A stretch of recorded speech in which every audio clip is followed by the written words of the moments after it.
नमस्कार बंधुगण भलगपर एही रहस्यमय अध्याय को आपण मानकु स्वागत। महाभारत यह केवल एक पुराण कहानी नुहे, यह हेउछि मानवीय चेतना, जटिल मनस्तत्व एवं सत्यर सेही अंतिम संघर्ष जहा आज भी आम जीवनर प्रतिटी मोड़रे प्रासंगिक।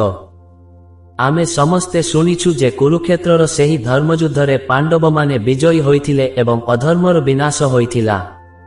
किंतु बंधुगण आपण केबे भाबिछंती कि सेही विजय परे भी धर्मराज युधिष्ठिरंको मन शांत काहींकी नथिला?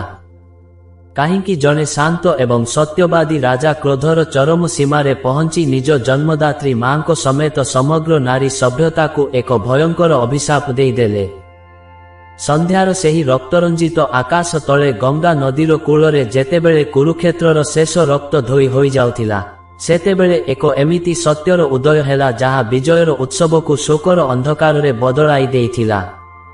आज भी समाजरे एक कथा बहुत चर्चित, नारीको पेटरे कथा रहे नाही। अनेक समयरे एहाकु एक परिहास भावे निया जाए, किंतु आज आमे आपनंकु नेइजिबा इतिहासर सेही रहस्यमय अंधकार गळीकु जेउठारे एही स्वभाव जन्म नेइथिला। एहा कौनसी प्राकृतिक गुण नुहे, बरन एहा हेउछि पृथ्वीर सबुठारु कठोर अभिशापर परिणाम। शास्त्र कहे सत्यमेव जयते नामृतम सत्येन पंथा विततो देवजान, अर्थात सत्यहीन जयलाभ करे, मिथ्या नुहे। किंतु जेतेबेले जणे व्यक्ति सत्य को रहस्यर आवरण तले लुचाई रखे, सेतेबेले ताहा अमृत नुहे बरन भयंकर विषरे परिणत हुए। युधिष्ठिर थिले सेही सत्यर मूर्तिमंत प्रतीक। तांको मतरे जेउं दिन लोके रहस्य लुचाइबा शिखिबे, से दिन धर्म नष्ट हेबो। रहस्यहीन षड्यंत्रर जननी एवं षड्यंत्रहीन विनाशर कारण। बंधुगण महाभारतर सेही विशाल रणक्षेत्र रे किपरि एक मातृत्वर रहस्य सबुठारु बड़ ट्राजेडी साजिथिला, ताहा आजिर गल्पर मूल आधार। आमे कथा हेउछु महावीर कर्णंको विषୟରେ। सेही कर्ण जहांकु सारा जीवन पांडव माने नीच कूलर सुतपुत्र कही अपमानित कले, जहांकु निजर परम शत्रु मानिले एवं जहांकु युद्ध मैदान रे निर्दय भावे बध कले। किंतु जेतेबेले युद्ध शेषरे परदा उठिला, सेतेबेले जना पड़िला जे कर्ण केही अजना शत्रु नथिले, से तो थिले पांडवंको निज ज्येष्ठ भ्राता। गंगार शीतल जलरे ठिया होई माता कुंती जेतेबेले एही भयंकर सत्य प्रकाश कले, युधिष्ठिरंको पाद तळु माटी खसीगला। तांको आत्मा सेदिन चित्कार करी उठिथिला। से भाविले जदि मां कुंती एही रहस्य को निज छाती भितरे चापी रखि नथान्ते, जदि से समय पूर्वरु एही सत्य कहि देइथान्ते, तेबे कर्ण कर्ण केबे कौरवंको पक्षरे छिड़ा होइथान्ते। कर्ण अर्जुन केबे निज भाई उपरे सर चढ़ाइथान्ते। कर्ण एही लक्ष लक्ष विधवांको करुण चित्कार आज शुभिथान्ता। एही सबु विनाश पछरे थिला मात्र गोटिए कारण, नारीर रहस्य लुचाइबार प्रवृत्ति। युधिष्ठिर अनुभव कले जे नारी हेउछि सृष्टिर आधार। जदि सृष्टिर जननी निज भितरे रहस्य लुचाई रखिबे, तेबे संसाररु विश्वास तुटिजिबो। अधर्म पाई रहस्यहीन सबुठारु बड़ ढाल। सेथिपाई से केवल माता कुंतींकु नुहे, बरन आगामी समस्त नारी जाति को एही अभिशापर जंजीरे बांधी देले। से चाहुथिले जे नारीर हृदय एक दर्पण परि स्वच्छ हेउ, जेपरि गोटिए गोपन कथा पाई पुणी कौनसी वंश नष्ट न हेउ। एही अभ्यास काहींकि आज भी समाजरे प्रचलित एवं किपरि एही एकमात्र रहस्य महाभारतर पूरा गतिपथ बदलाई देइथिला, ताहाकु नेई आमर एही विशेष प्रस्तुति।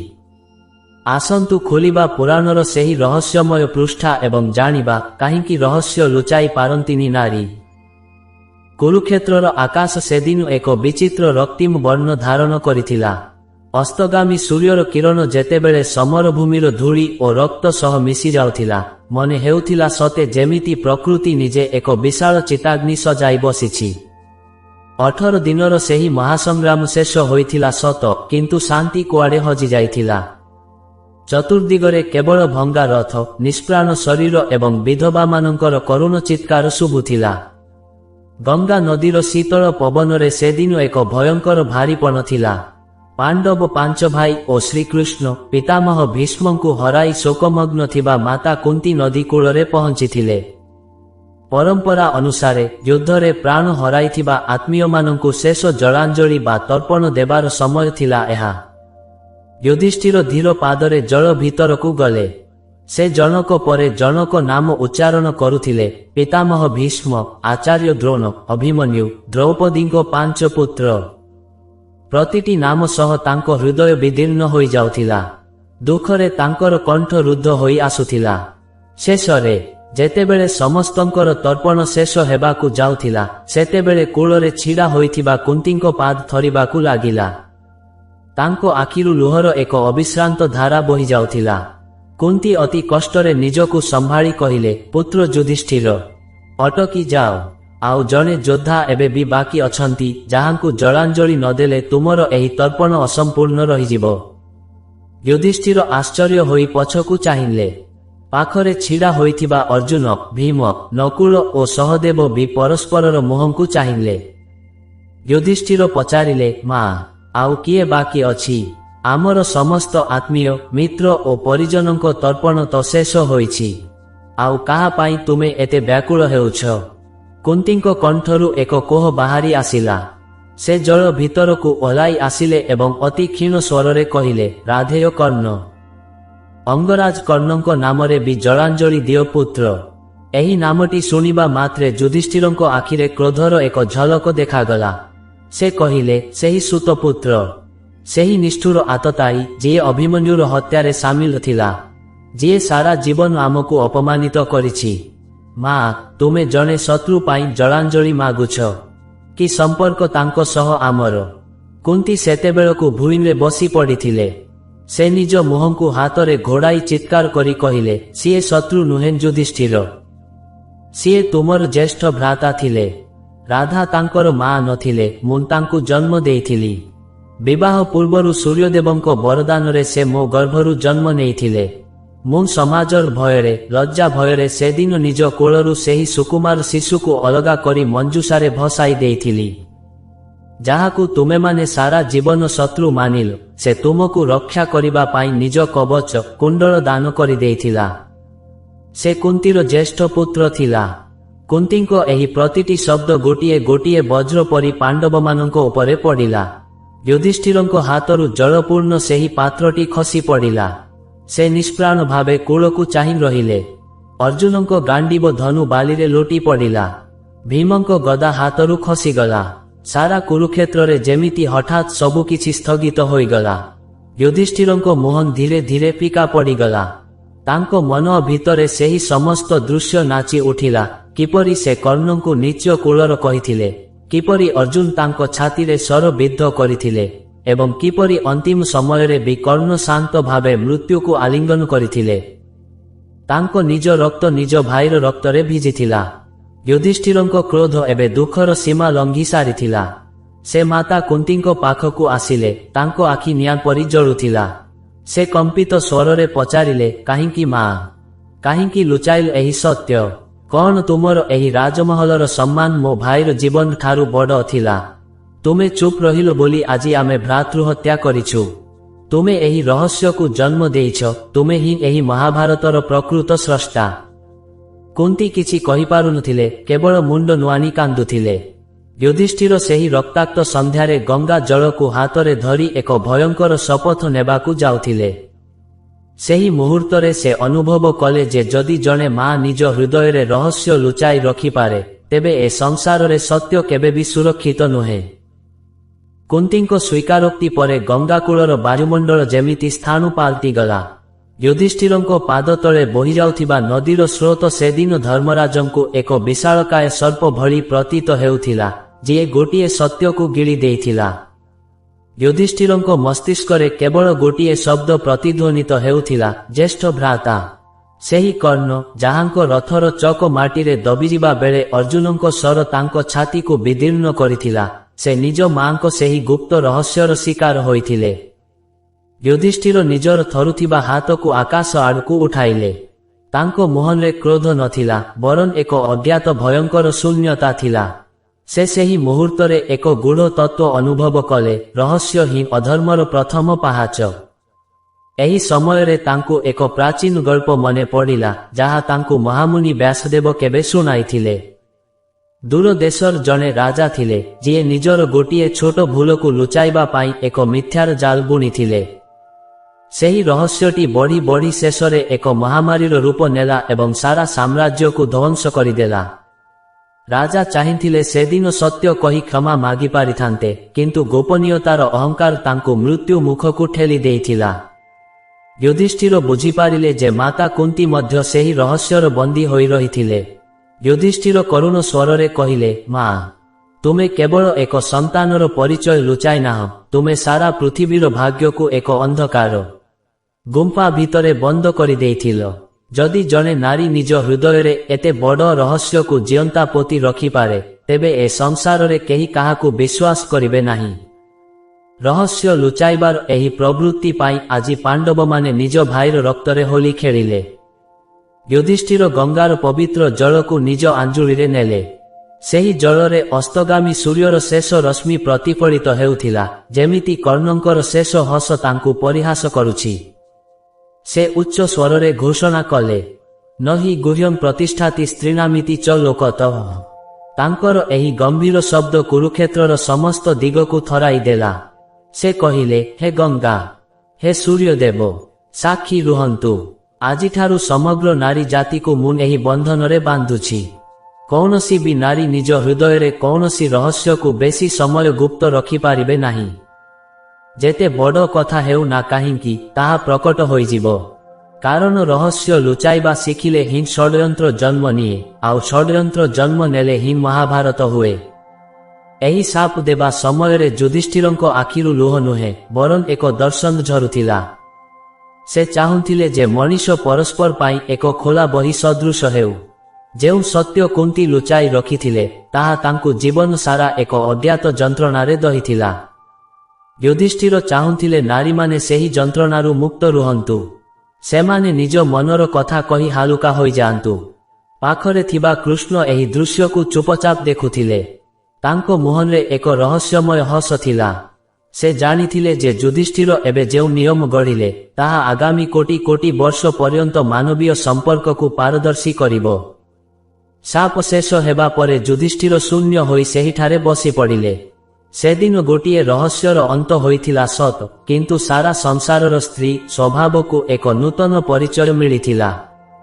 ନାରୀ ଆଜି ଯେଉଁ ବାଚାଳ ବା ଗପସପ କରେ, ତାହା କୌଣସି ଦୁର୍ବଳତା ନୁହେଁ, ବରଂ ଯୁଧିଷ୍ଠିରଙ୍କ ସେହି ଅଭିଶାପ, ଯାହା ସମାଜକୁ ପୁଣି ଏକ ଗୁପ୍ତ ଯୁଦ୍ଧରୁ ବଞ୍ଚାଇବା ପାଇଁ ଉଦ୍ଦିଷ୍ଟ। କର୍ଣ୍ଣଙ୍କ ଜନ୍ମ ଓ କୁନ୍ତୀଙ୍କ ସେହି ଶିଶୁ ବିସର୍ଜନ ସମୟର ଚକ ଅନେକ ବର୍ଷ ପଛକୁ ଘୂରିଗଲା। କୁରୁକ୍ଷେତ୍ରର ସେହି ରକ୍ତାକ୍ତ ସନ୍ଧ୍ୟା ନୁହେଁ, ବରଂ ଏକ ନିର୍ମଳ ଏବଂ ଶାନ୍ତ ସକାଳ। କୁନ୍ତୀଭୋଜଙ୍କ ପ୍ରାସାଦର ଗୋଟିଏ କୋଣରେ ଛିଡ଼ା ହୋଇଥିଲେ କିଶୋରୀ କୁନ୍ତୀ। ସୂର୍ଯ୍ୟଙ୍କ ପ୍ରଥମ କିରଣରେ ଗାଧୋଇ ଯାଉଥିବା ସେହି ସକାଳଟି ଯେ ତାଙ୍କ ଜୀବନର ସବୁଠାରୁ ବଡ଼ ଅନ୍ଧକାରକୁ ଜନ୍ମ ଦେବ, ତାହା ସେ ସ୍ୱପ୍ନରେ ବି ଭାବିନଥିଲେ। ଋଷି ଦୁର୍ବାସାଙ୍କ ଦ୍ୱାରା ପ୍ରଦତ୍ତ ସେହି ରହସ୍ୟମୟ ମନ୍ତ୍ର ତାଙ୍କ ହାତରେ ଏକ ଶକ୍ତିଶାଳୀ ଅସ୍ତ୍ର ପରି ଥିଲା। କୌତୂହଳବଶତଃ ସେ ସୂର୍ଯ୍ୟଦେବଙ୍କୁ ସ୍ମରଣ କଲେ। ଆକାଶରୁ ଏକ ପ୍ରଖର ଆଲୋକ ପିଣ୍ଡ ଓହ୍ଲାଇ ଆସିଲା ଏବଂ କୁନ୍ତୀଙ୍କ ସାମ୍ନାରେ ସ୍ୱୟଂ ଭାସ୍କର ପ୍ରକଟ ହେଲେ। ସୂର୍ଯ୍ୟଙ୍କ ତେଜରେ କୁନ୍ତୀଙ୍କ ଆଖି ଝଲସି ଯାଉଥିଲା। ବିନା କୌଣସି ପାର୍ଥିବ ସମ୍ପର୍କରେ, କେବଳ ଦୈବୀ ଶକ୍ତିରେ କୁନ୍ତୀଙ୍କ ଗର୍ଭରେ ଏକ ସନ୍ତାନ ସ୍ଥାପିତ ହେଲା।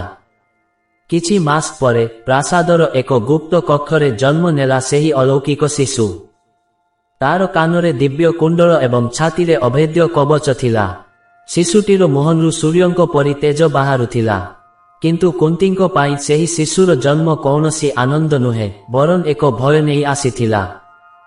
ସମାଜର ଭୟ, ଲୋକଲଜ୍ଜାର ଭୟ ଏବଂ ନିଜ ବଂଶର ସମ୍ମାନ ନଷ୍ଟ ହେବାର ଭୟ। ଏହି ସମୟରେ କୁନ୍ତୀଙ୍କୁ ଏକ ଛୋଟ ପୌରାଣିକ କାହାଣୀ ମନେ ପଡ଼ିଲା, ଯାହା ସେ ନିଜ ପିଲାଦିନେ ଶୁଣିଥିଲେ। ଏକ ହଂସୀ ନିଜର ମଇଳା ପକ୍ଷୀକୁ ଲୁଚାଇବା ପାଇଁ ଏକ ସୁନ୍ଦର ପଦ୍ମପତ୍ର ତଳେ ଚାପି ଦେଇଥିଲା। ସେ ଭାବିଥିଲା ରହସ୍ୟଟି ସବୁଦିନ ପାଇଁ ଲୁଚି ରହିବ। କିନ୍ତୁ ସମୟକ୍ରମେ ସେହି ପଦ୍ମପତ୍ର ଶୁଖିଗଲା ଏବଂ ସେହି ପକ୍ଷୀଟି ଏକ ଶିକାରୀର ହାବୁଡ଼ରେ ପଡ଼ିଲା। ରହସ୍ୟ ଯେତେ ସୁନ୍ଦର ଆବରଣ ତଳେ ଥାଉ ନା କାହିଁକି, ତାହା ଦିନେ ନା ଦିନେ ପରିବେଶକୁ କବଳିତ କରେ। କୁନ୍ତୀ ସେଦିନ ସେହି ହଂସୀ ପରି ଭୁଲ କରି ବସିଲେ। ସେ ସେହି ନିଷ୍ପାପ ଶିଶୁଟିକୁ ଏକ କାଠ ମଞ୍ଜୁସା ଭିତରେ ରଖିଲେ। ମଞ୍ଜୁସାଟିକୁ ବନ୍ଦ କରିବା ବେଳେ କୁନ୍ତୀଙ୍କ ହାତ ଥରୁଥିଲା। ଶିଶୁଟିର କାନ୍ଦ ଯେମିତି କହୁଥିଲା, ମା, ମୋର ପରିଚୟକୁ ଏହି ବାକ୍ସ ଭିତରେ ବନ୍ଦ କର ନାହିଁ। କିନ୍ତୁ କୁନ୍ତୀଙ୍କ ମନରେ ଧର୍ମ ଅପେକ୍ଷା ଲୋକାପବାଦର ଶକ୍ତି ଅଧିକ ଥିଲା। ସେ ଅଶ୍ୱ ନଦୀର ସ୍ରୋତରେ ସେହି ମଞ୍ଜୁସାଟିକୁ ଭସାଇ ଦେଲେ। ଜଳର ଲହରୀ ସେହି ଶିଶୁଟିକୁ ନେଇ ଦୂରକୁ ଚାଲିଗଲା। କୁନ୍ତୀ ନଦୀ କୂଳରେ ଛିଡ଼ା ହୋଇ ସେହି ଭାସି ଯାଉଥିବା ପେଡ଼ିଟିକୁ ଚାହିଁ ରହିଲେ। ସେହି ମୁହୂର୍ତ୍ତରେ କେବଳ ଏକ ଶିଶୁ ଭାସି ଯାଉନଥିଲା, ବରଂ ଏକ ମହାସତ୍ୟ ଭାସି ଯାଉଥିଲା, ଯାହା ପରବର୍ତ୍ତୀ ସମୟରେ ମହାଭାରତର ରୂପ ନେବାର ଥିଲା। କୁନ୍ତୀ ଭାବିଲେ, ସେ ନିଜର ପାପ ବା ଭୁଲକୁ ନଦୀରେ ଭସାଇ ଦେଇଛନ୍ତି। ସେ ମନେ ମନେ ଶପଥ କଲେ ଯେ ଏହି କଥା କେବେବି କାହାରି କାନରେ ପଡ଼ିବ ନାହିଁ। କିନ୍ତୁ ସେ ଜାଣିନଥିଲେ ଯେ ରହସ୍ୟ ଯେତେବେଳେ ଜଳରେ ଭସାଯାଏ, ତାହା ସେତିକି ଗଭୀରରେ ମୂଳ ବିସ୍ତାର କରେ। ବର୍ଷ ବର୍ଷ ଧରି କୁନ୍ତୀ ଏହି ରହସ୍ୟକୁ ନିଜ ହୃଦୟର ସବୁଠାରୁ କଠୋର କୋଣରେ ଚାପି ରଖିଲେ। ସେ ପାଣ୍ଡୁଙ୍କୁ ବିବାହ କଲେ, 5 ପାଣ୍ଡବଙ୍କ ମା ହେଲେ, କିନ୍ତୁ ପ୍ରତିଦିନ ସେହି ଗୁପ୍ତ ସତ୍ୟ ତାଙ୍କୁ ଭିତରେ ଭିତରେ ଦହନ କରୁଥିଲା। ଯେତେବେଳେ କର୍ଣ୍ଣ କୁରୁ ସଭାରେ ପାଣ୍ଡବଙ୍କ ବିରୁଦ୍ଧରେ ଛିଡ଼ା ହେଲେ, ସେତେବେଳେ କୁନ୍ତୀ ତାଙ୍କୁ ଚିହ୍ନି ପାରିଲେ। ତାଙ୍କ ଛାତିର ସେହି କବଚ ଓ କାନର କୁଣ୍ଡଳ ସବୁକିଛି ଚିତ୍କାର କରି କହୁଥିଲା। ତଥାପି କୁନ୍ତୀ ଚୁପ୍ ରହିଲେ। ତାଙ୍କର ସେହି ରହସ୍ୟମୟ ନୀରବତା ହିଁ କର୍ଣ୍ଣଙ୍କ ଭିତରେ ପାଣ୍ଡବଙ୍କ ପ୍ରତି ଘୃଣା ଭରି ଦେଇଥିଲା। ଯୁଧିଷ୍ଠିରଙ୍କ ଅଭିଶାପ ଏହି ପ୍ରସଙ୍ଗକୁ ଆଧାର କରିଥିଲା। ଯଦି ସେଦିନ କୁନ୍ତୀ ସେହି ଶିଶୁକୁ ସ୍ୱୀକାର କରିଥାନ୍ତେ, ତେବେ ହୁଏତ ସେଦିନ ପାଣ୍ଡବମାନେ ଏକ ଶକ୍ତିଶାଳୀ ଜ୍ୟେଷ୍ଠ ଭ୍ରାତା ପାଇଥାନ୍ତେ ଏବଂ ଅଧର୍ମର ବିନାଶ ପାଇଁ କୌଣସି ରକ୍ତପାତର ଆବଶ୍ୟକତା ପଡ଼ିନଥାନ୍ତା। ଗୋଟିଏ ରହସ୍ୟ କେମିତି ଗୋଟିଏ ପ୍ରାଣର ବଳି ମାଗେ, ତାହାର ଏହାଠାରୁ ବଡ଼ ଉଦାହରଣ ଆଉ କିଛି ନାହିଁ। ମହାଭାରତ ଯୁଦ୍ଧର ଘନଘଟା ମଝିରେ ଯେତେବେଳେ ସୂର୍ଯ୍ୟ ଅସ୍ତଗାମୀ ହେଉଥିଲେ, ସେତେବେଳେ ମାତା କୁନ୍ତୀ ଗଙ୍ଗାକୂଳରେ କର୍ଣ୍ଣଙ୍କ ପ୍ରତୀକ୍ଷାରେ ଛିଡ଼ା ହୋଇଥିଲେ। ଏହା ଥିଲା ଦୀର୍ଘ ବର୍ଷର ସେହି ରହସ୍ୟକୁ ଶେଷ ଥର ପାଇଁ ସଜାଡ଼ିବାର ଏକ ବିଫଳ ପ୍ରୟାସ। କର୍ଣ୍ଣ ଯେତେବେଳେ ନିଜର ସାନ୍ଧ୍ୟ ଉପାସନା ସାରି ବୁଲି ଚାହିଁଲେ, ସେତେବେଳେ ନିଜ ସାମ୍ନାରେ ହସ୍ତିନାପୁରର ରାଜମାତାଙ୍କୁ ଦେଖି ଚକିତ ହୋଇଗଲେ। କୁନ୍ତୀଙ୍କ ଆଖିରେ ଲୁହ ଥିଲା। ସେ ଅତି କଷ୍ଟରେ କହିଲେ, କର୍ଣ୍ଣ, ତୁମେ ସୁତପୁତ୍ର ନୁହଁ, ତୁମେ କୁନ୍ତୀର ଜ୍ୟେଷ୍ଠ ପୁତ୍ର। ତୁମେ ପାଣ୍ଡବଙ୍କ ଭାଇ। ଏହି ଏକମାତ୍ର ବାକ୍ୟ ସେଦିନ ବ୍ରହ୍ମାଣ୍ଡର ସବୁଠାରୁ ବଡ଼ ବିସ୍ଫୋରଣ ଥିଲା। କିନ୍ତୁ କର୍ଣ୍ଣଙ୍କ ମୁହଁରେ ଏକ ବିଷାଦଭରା ହସ ଖେଳିଗଲା। ସେ କହିଲେ, ମା, ଯେତେବେଳେ ମୋତେ ପରିଚୟର ଆବଶ୍ୟକତା ଥିଲା, ସେତେବେଳେ ତୁମେ ଏହି ରହସ୍ୟକୁ ନିଜ ସମ୍ମାନ ପାଇଁ ଲୁଚାଇ ରଖିଥିଲ। ଆଜି ଯେତେବେଳେ ଯୁଦ୍ଧ ସୁନିଶ୍ଚିତ, ସେତେବେଳେ ତୁମେ ନିଜର ଅନ୍ୟ 5 ପୁଅଙ୍କୁ ବଞ୍ଚାଇବା ପାଇଁ ଏହି ସତ୍ୟର ମୁଖା ପିନ୍ଧି ଆସିଛ। କୁନ୍ତୀଙ୍କ ପାଖରେ କୌଣସି ଉତ୍ତର ନଥିଲା। ଏହିଠାରେ ଜନ୍ମ ନେଲା ଏକ ଦ୍ୱିତୀୟ ରହସ୍ୟ। କର୍ଣ୍ଣ ପ୍ରତିଶ୍ରୁତି ଦେଲେ ଯେ ସେ ଅର୍ଜୁନଙ୍କ ବ୍ୟତୀତ ଅନ୍ୟ କୌଣସି ପାଣ୍ଡବଙ୍କୁ ମାରିବେ ନାହିଁ। କିନ୍ତୁ ସେ କୁନ୍ତୀଙ୍କୁ ଏକ କଠୋର ଶପଥରେ ବାନ୍ଧିଲେ, ଯେ ପର୍ଯ୍ୟନ୍ତ ମୁଁ ମରିନାହିଁ, ସେ ପର୍ଯ୍ୟନ୍ତ ଏହି ରହସ୍ୟ କାହା ଆଗରେ ପ୍ରକାଶ ପାଇବ ନାହିଁ। ଜଣେ ମା ପୁଣି ଥରେ ନିଜ ସନ୍ତାନର ମୃତ୍ୟୁକୁ ରହସ୍ୟର ଆବରଣରେ ଢାଙ୍କି ଦେଲେ। ଏହି ଗୁପ୍ତ ଚୁକ୍ତି ହିଁ କୁରୁକ୍ଷେତ୍ରରେ କର୍ଣ୍ଣଙ୍କ ବିନାଶର କାରଣ ସାଜିଲା। ଯୁଧିଷ୍ଠିର ପରବର୍ତ୍ତୀ ସମୟରେ ଅନୁଭବ କରିଥିଲେ ଯେ ଯଦି ସେହିଦିନ କୁନ୍ତୀ କର୍ଣ୍ଣଙ୍କ କଥା ନ ମାନି ସତ୍ୟ କହିଦେଇଥାନ୍ତେ, ତେବେ ଅର୍ଜୁନଙ୍କ ଗାଣ୍ଡିବ କେବେବି ନିଜ ଭାଇର ରକ୍ତ ପିଇ ନଥାନ୍ତା। ରହସ୍ୟର ଏହି ପୁନରାବୃତ୍ତି ହିଁ ଯୁଧିଷ୍ଠିରଙ୍କ ଅଭିଶାପକୁ ଅଧିକ ଶକ୍ତିଶାଳୀ କରିଥିଲା। ମହାଭାରତର ରକ୍ତାକ୍ତ ସଂଗ୍ରାମ ପରେ ଯୁଧିଷ୍ଠିର ଯେତେବେଳେ ହସ୍ତିନାପୁରର ସିଂହାସନରେ ବସିଲେ, ସେତେବେଳେ ତାଙ୍କ ମନରେ କୌଣସି ଆନନ୍ଦ ନଥିଲା। ସେ ଅନୁଭବ କରୁଥିଲେ ଯେ ସେ ଯେଉଁ ସାମ୍ରାଜ୍ୟ ପାଇଛନ୍ତି, ତାହା ନିଜ ଜ୍ୟେଷ୍ଠ ଭ୍ରାତା କର୍ଣ୍ଣଙ୍କ ଶବ ଉପରେ ଛିଡ଼ା ହୋଇଛି। ଯୁଧିଷ୍ଠିରଙ୍କ ପାଇଁ ରହସ୍ୟ କେବଳ ଏକ ଲୁଚାଯାଇଥିବା କଥା ନଥିଲା, ବରଂ ଏହା ଥିଲା ଏକ ଶାଣିତ ଅସ୍ତ୍ର, ଯାହା ଅଜ୍ଞାତରେ ପରିବାର ଓ ସମାଜକୁ ହତ୍ୟା କରେ। ସେ ଅନୁଭବ କଲେ ଯେ ଅଧର୍ମର ପ୍ରକୃତ ଶକ୍ତି ଅସ୍ତ୍ରଶସ୍ତ୍ରରେ ନୁହେଁ, ବରଂ ଗୁପ୍ତ ରଣନୀତି ଓ ରହସ୍ୟ ମଧ୍ୟରେ ଥାଏ। ତାଙ୍କୁ ମନେ ପଡ଼ିଲା, ଯଦି ସେଦିନ ଶକୁନି କାମନା ଓ କ୍ରୋଧର ରହସ୍ୟାତ୍ମକ ଜାଲ ବୁଣି ନଥାନ୍ତେ, ଯଦି ପଶା ଖେଳ ପଛରେ ଥିବା ଷଡ଼ଯନ୍ତ୍ର ପ୍ରକଟ ହୋଇଥାନ୍ତା, ତେବେ ହୁଏତ ଦ୍ରୌପଦୀଙ୍କୁ ଅପମାନିତ ହେବାକୁ ପଡ଼ିନଥାନ୍ତା। ଯୁଧିଷ୍ଠିରଙ୍କ ଦୃଷ୍ଟିକୋଣରେ ରହସ୍ୟ ହେଉଛି ଅନ୍ଧକାରର ସମକକ୍ଷ। ଯେଉଁଠି ଆଲୋକ ବା ସତ୍ୟ ପହଞ୍ଚିପାରେ ନାହିଁ, ସେଠାରେ ହିଁ ପାପର ବୀଜ ଅଙ୍କୁରିତ ହୁଏ। युधिष्ठिर भाविले मां कुंती केवल एक कथा लुचाई नथिले, से सत्यर तंटी चिपी देइथिले। जणे नारी सृष्टिर आधार होइथिबारु तांको पाखरे जदि रहस्य लुचाइबार कला थाए तेबे सेही कला को व्यवहार करी जेकोनोसी शक्ति संसार को विभ्रांत करि पारिबो। सेथिपाई से नारी जाति को दोषी करिबाकु चाहुनथिले, बरं समाज को पारदर्शी करिबाकु चाहुथिले। तांको मतरे जेउठारे गोपनीयता शेष हुए सेठारे ही धर्मर प्रकृत आरंभ हुए। तांकर अभिशाप थिला रहस्य रूपक सेही अधर्मर विनाश पाई एक कठोर प्रयास। हस्तिनापुरर प्रासाद शिखर युधिष्ठिर जेतेबेले एकाकी बसी रक्ताक्त अतीत को मने पकाउथिले सेतेबेले तांको सामनारे एक रहस्यमय छाया प्रकट हैला। से अन्य केही नुहे, स्वयं जमराजा थिले, जी युधिष्ठिरंको पिता और न्यायर देवता। जमराजांको गंभीर स्वररे सेदिन एक शून्यता थिला। से युधिष्ठिरंको एक गुप्त सत्यर संकेत देई कहिले, हे पुत्र, कुरुक्षेत्रर युद्ध मैदान रे जेतिकी रक्त बहिछि ताठारु अधिक भयंकर थिला सेही रहस्य, जाहाकु मनुष्य निज मन भितरे जन्म देइथिला। जमराजा एक रूपक गल्प सुनाई कहिले, एकदा जणे शिकारी एक विषधर सर्प को धरी एक सुंदर पात्र रे बंद करी रखिथिला। से भाबिथिला रहस्यटी पात्र भितरे सुरक्षित, किंतु सेही सर्पर विषाक्त निश्वास रे धीरे धीरे सारा घरटी विषाक्त होइगला एवं शेषरे शिकारीर परिवार मृत्युवरण कले। जमराजा बुझाइले जे रहस्य मध्य सेही सर्प परी, एहाकु जेते गुप्त रखा जाए एहार विष सेतिकी समाज को खोल करि दिए। जमराजांको कथा सुनी युधिष्ठिर बुझी पारिले जे माता कुंती केवल कर्णंको परिचय लुचाई नथिले, बरं से एक भयंकर अधर्मर सर्प को निज हृदय रे स्थान देइथिले। जदि सत्यर सूर्य आगरु प्रकट होई जाइथांता तेबे युद्धर अंधकार केबे भी सृष्टि होई नथांता। स्वयं काल बा जम भी एही रहस्यर जालरे बंधा होई रहिथिले। युधिष्ठिर अनुभव कले जे समाज रे शांति प्रतिष्ठा पाई गोटिए कठोर नियमर आवश्यकता अछि, जेउठी गोपनीयता पाई कौनसी स्थान नथिबो। जमराजांको सेही चेतावनी ही युधिष्ठिरंकु समग्र नारी जाति को सेही अभिशाप देबा पाई शेष प्रेरणा देइथिला। युधिष्ठिरंको अभिशाप केवल एक क्रोधर परिप्रकाश नथिला, बरं एहा मनुष्यर अंतररे थिबा एक जटिल गंठी को खोलिबार एक प्रयास थिला। युधिष्ठिर भाविले नारी हेउछि भावनार एक विशाल स्रोत। से जेतिकी गभीर भावे भल पाई पारे सेतिकी गभीर भावे रहस्य को जाबुड़ी धरी पारे। किंतु एही गोपनीयता जेतेबेले तांको आत्मार बोझ पाल्टी जाए सेतेबेले सेही नारीर मानसिक शांति भांगिरुजी छारखार होई जाए।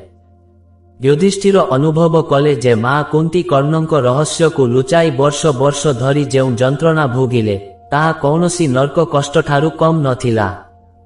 प्रतिथर कर्णंकु देखिबा बेले तांको हृदय रे हेउथिबा सेही दहनहीन तांकु जणे जीवंत शबरे परिणत करि देइथिला।